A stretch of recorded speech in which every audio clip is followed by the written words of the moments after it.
penasehat hukum dia harus jeli melihat isi materi muatan yang tertuang dalam dakwaan ataupun tuntutan jaksa penuntut umum, ya harus disanggah.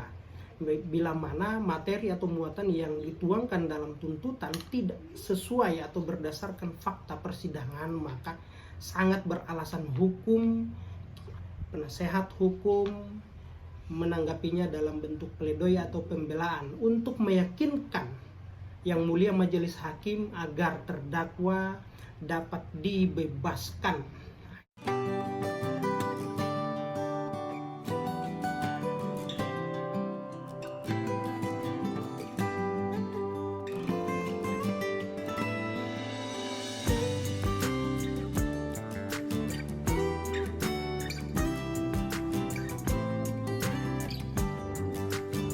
Halo, assalamualaikum warahmatullahi wabarakatuh teman-teman. Apa kabar semua sobat Isram Lau?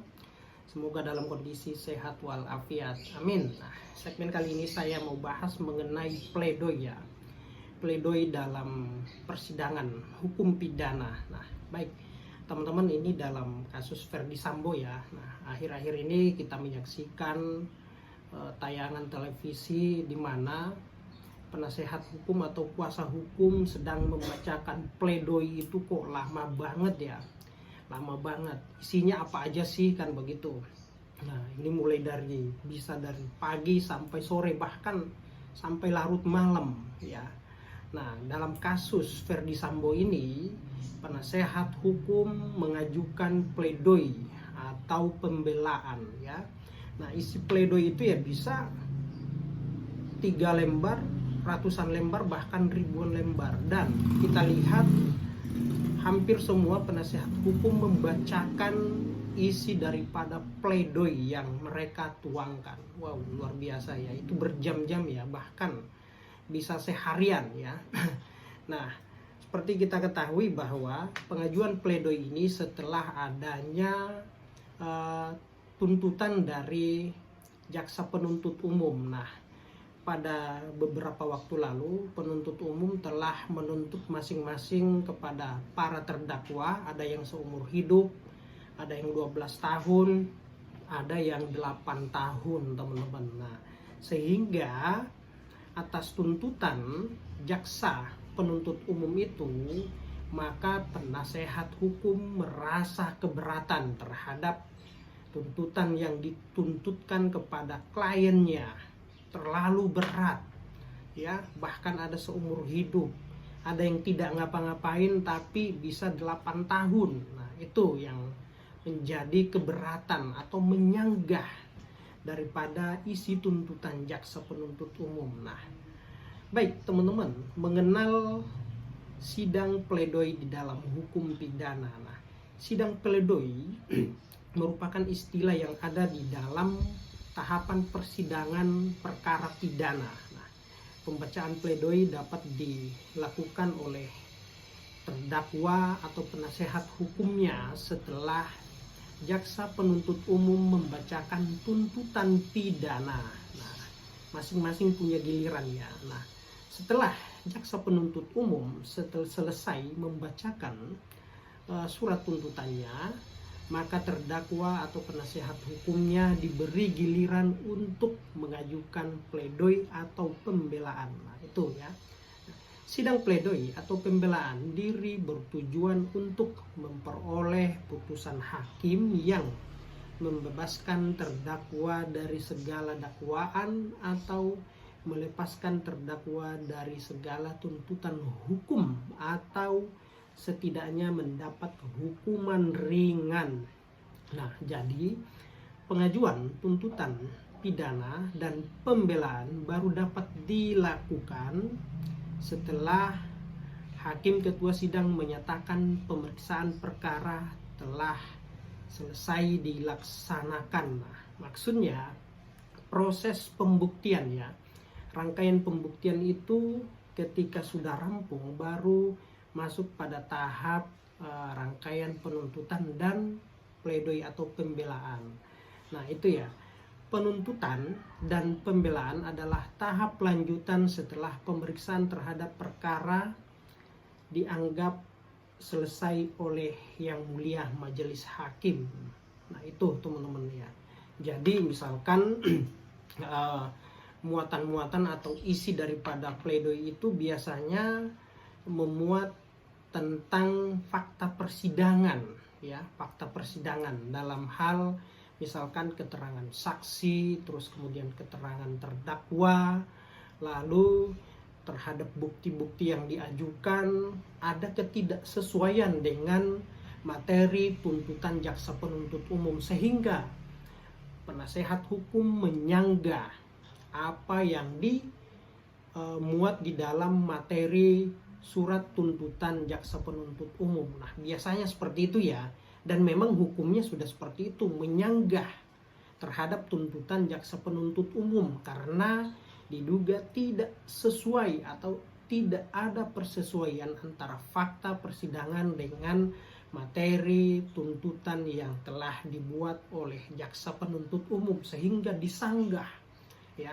Itu teman-teman. Jadi penasehat hukum juga memang harus jeli, tidak langsung menerima begitu saja hasil dari surat tuntutan ya. Apa misalkan, wah ini tidak sesuai dengan fakta persidangan, apa yang disampaikan kok berbeda dengan apa yang ada di tuntutan di dalam surat tuntutan jaksa. Nah begitu teman-teman. Nah, mengenai pledoi ini diatur di dalam pasal 182 ayat 1 huruf B KUHP ya. Nah, Undang-Undang Nomor 8 Tahun 1981 tentang KUHP. Nah, yang di situ menyatakan bahwa setelah pemeriksaan dinyatakan selesai, jaksa penuntut umum mengajukan tuntutan pidana. Terdakwa dan penasehat hukum dapat mengajukan pembelaan yang dapat dijawab oleh penuntut umum dengan ketentuan bahwa terdakwa atau penasehat hukum selalu mendapat giliran terakhir. Nah, tuntutan, pembelaan dan jawaban atas pembelaan yang dilakukan secara tertulis dan setelah dibacakan segera diserahkan kepada hakim ketua sidang dan tuntutannya kepada pihak yang berkepentingan, teman-teman. Nah itu ya, jadi pledoi itu menyanggah ya, menyanggah daripada isi tuntutan penuntut umum. Nah, terus kemudian dalam pengajuan pledoi ya teman-teman, ini perlu ya diketahui ya, biasanya terdakwa atau penasehat hukum mengajukan tanggapan atau sanggahan berupa, pertama yaitu mungkin karena surat dakwaan atau tuntutan jaksa penuntut umum itu kabur. Nah, terus kemudian jaksa penuntut umum keliru dalam menerapkan undang-undang atau pasal-pasal yang didakwakan.